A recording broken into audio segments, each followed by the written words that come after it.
வணக்கம். இன்றைக்கி நம்ம பார்க்க போகிற சமையல் என்னென்னா ஒரு அருமையான ஈவினிங் ஸ்நாக்ஸ். ஸோ எப்படி செய்யலாங்கிறத பார்க்கலாம். ரொம்ப ஈஸியாக இருக்கும், செய்கிறது ரொம்ப சுலபமாக செஞ்சிடலாம். டேஸ்ட்டாகவும் இருக்கும், ரொம்ப ஹெல்த்தியாகவும் இருக்கும். குட்டீஸ்களுக்கு இது மாதிரி செஞ்சு கொடுங்க, விரும்பி சாப்பிடுவாங்க. ஸோ வாங்க எப்படி செய்யலாங்கிறத பார்க்கலாம். ஒரு பவுலில் பார்த்திங்கன்னா இந்த டம்ளரில் அரை டம்ளர் அளவுக்கு பச்சரிசி, அரை டம்ளர் புழுங்கலரிசி எடுத்திருக்கேன். நல்லா ஒரு 4 மணி நேரம் ஊறிடுச்சு. இப்போ இது நம்ம மிக்ஸி ஜாரில் சேர்த்துக்கலாம். தண்ணியை எடுத்துகிட்டு இப்போ தண்ணியை இருத்துட்டு மிக்ஸி ஜாரில் சேர்த்துட்டேன். இப்போ எந்த டம்ளரில் அரிசி எடுத்தோமோ அதே டம்ளரில் 1 டம்ளர் அளவுக்கு சாதம் சேர்த்துக்கலாம். இது கூடவே 2 ஏலக்காயும் சேர்த்துக்கலாம். ஃபஸ்ட்டு கொஞ்சம் நல்லா அரைச்சிட்டு அதுக்கப்புறமா தேவைப்பட்டால் தண்ணி ஊற்றி கெட்டியாகவே அரைச்சிக்கலாம். ரொம்ப தண்ணி ஊற்றிட வேணாம். இப்போ அரைச்சிட்டு பார்க்கலாம். இப்போ ஏதோ ஒரு பவுலுக்கு மாற்றிக்கலாம். அந்தளவுக்கு கெட்டியாக இருக்கணும், ரொம்ப தண்ணியாக இருக்கக்கூடாது. இப்போ பார்த்திங்கன்னா நல்லா நைஸாக அரைச்சாச்சு. இது தனியாக இருக்கட்டும். இப்போ ஒரு பவுல் எடுத்துக்கலாம். இதில் 3/4 டம்ளர் அளவுக்கு எந்த டம்ளரில் அரிசி எடுக்கிறோமோ அதே டம்ளரில் 3/4 டம்ளர் அளவுக்கு நான் சர்க்கரை எடுத்திருக்கேன். இது ஆர்கானிக் சர்க்கரை. வெல்லம் சேர்க்குறதுனாலும் சேர்த்துக்கலாம். வெல்லம், மண்டவெல்லாம் எது சேர்க்குறதுனாலும் பொடிச்சிட்டு 3/4 கப் அளவு எடுத்துக்கோங்க. இப்போ இதில் ஒரு 1/4 டம்ளர் அளவுக்கு தண்ணி ஊற்றிக்கலாம். ரொம்ப தண்ணி ஊற்ற வேணால், அப்புறம் மாவு ரொம்ப தண்ணியாக போயிடும். அதனால் கொஞ்சமாக தண்ணி ஊற்றி இதை கரைய விட்டுக்கலாம். இப்போ பார்த்திங்கன்னா நல்லா கரைஞ்சிருச்சு. ரொம்பலாம் கொதிக்க விடணும்னு அவசியம் இல்லை. லைட்டாக கொதிக்க ஆரம்பிக்கவும் அமர்த்திடலாம். இப்போ பார்த்திங்கன்னா நம்ம கரைச்சி வச்சுருந்த இந்த வெள்ளை தண்ணி வடிகட்டிட்டு சேர்த்துக்கலாம். இந்த மாதிரி சூடோடு சேர்க்கும்போது நல்லா சாஃப்டாக வரும். பணியாரத்துக்கே இந்த மாதிரி சூடோடு சேர்த்திங்கன்னா ஒரு பணியாரம் பயங்கர சாஃப்டாக வரும். இப்போ கலந்து விட்டுக்கலாம். ஏலக்காய் முதலே போட்டாச்சு. லைட்டாக ஒரு சிட்டிகை உப்பு சேர்த்துக்கலாம்.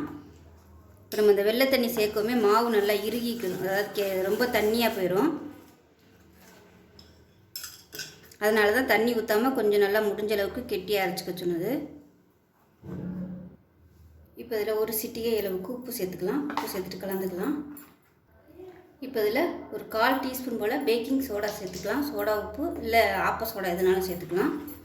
நல்லா மிக்ஸ் பண்ணி விட்டுக்கலாம். இப்போ ஒரு கடாயை எடுத்துக்கலாம். இதில் கொஞ்சமாக எண்ணெய் விட்டுக்கலாம். நெய்யும் எண்ணெயும் கலந்து வச்சுருக்கேன். நீங்கள் வெறும் எண்ணெயில் செய்கிறதுனாலும் செய்யலாம், இல்லை நெய் கலந்து செய்கிறதுனாலும் செய்யலாம். இப்போ எண்ணெய் சூடானதும் நல்லா ஒரு கைப்பிடி அளவுக்கு தேங்காய் இந்த மாதிரி பல்லாக கட் பண்ணி வச்சுருக்கேன். இதை வறுத்து எடுத்துக்கலாம். இதை விட பொடியாக கட் பண்ணுறதால கட் பண்ணிக்கலாம், இல்லை துருவிட்டு கூட சேர்த்துக்கலாம். இப்போ பாருங்கள், தேங்காய் நல்லா சிவந்து வந்துடுச்சு. எடுத்துடலாம். எடுத்து நம்ம கலந்து வச்சுருக்க மாவில் எடுத்து சேர்த்துக்கலாம்.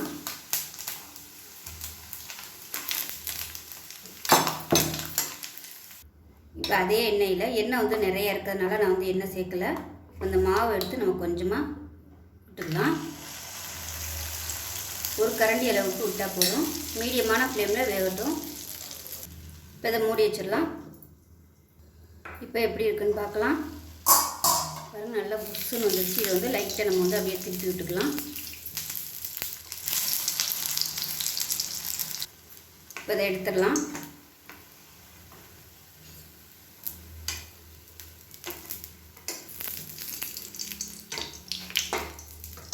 சூப்பராக ரெடி ஆயிடுச்சு.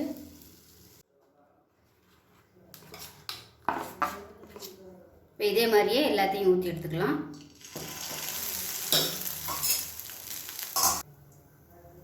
இப்போ பார்த்திங்கன்னா மேல்புறம் நல்லா ஓரளவுக்கு வெந்துருச்சு. திருப்பி விட்டுடலாம்.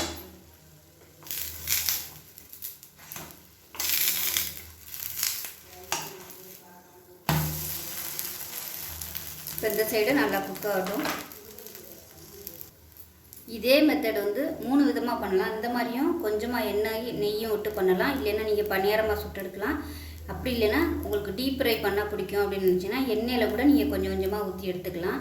ஸோ உங்களோட விருப்பம் தான். எந்த மாதிரி ஊற்றினாலும் சூப்பராக இருக்கும். இல்லை இது நம்ம தோசை எண்ணெய் ஊற்ற பிடிக்கல அப்படின்னு நினச்சிங்கன்னா தோசைகளில் கூட லைட்டாக எண்ணெய் தடவிட்டு ஊற்றப்ப மாதிரி ஊற்றி மூடி வச்சு வேக விட்டு எடுக்கலாம். சூப்பராக இருக்கும். இப்போ இது ரெடி ஆகிடுச்சு. எடுத்துடலாம். மாவு மட்டும் வெந்துருச்சா என்னங்கிறத செக் பண்ணி பார்த்துக்கணும். சூப்பராக வந்துருச்சு. இதே மாதிரியே எல்லாத்தையும் ஊற்றி எடுத்துக்கலாம். இப்போ பார்த்திங்கன்னா ஒரு அருமையான ஈவினிங் ஸ்நாக்ஸ் ரெடி ஆயிடுச்சு. நீங்கள் ஃபங்க்ஷன் டயத்தில் ஏதாவது சாமிக்கு பிரசாதம் வைக்கணும் அப்படின்னு நினச்சிங்கன்னா கூட இது மாதிரி செய்யலாம். ஸோ ரொம்ப ஹெல்த்தியாக இருக்கும். நல்ல ஒரு கம்மன் வாசனையாக இருக்கும். செய்யும்போது கண்டிப்பாக ட்ரை பண்ணி பாருங்கள். ட்ரை பண்ணி பார்த்துட்டு எப்படி வந்துச்சுங்கிறத சொல்லுங்கள். வீடியோ பிடிச்சிச்சின்னா லைக் பண்ணுங்கள், கமெண்ட் பண்ணுங்கள், சேனலை சப்ஸ்கிரைப் பண்ணுங்கள், பக்கத்தில் உள்ள பெல் பட்டனையும் ப்ரெஸ் பண்ணுங்கள். நன்றி.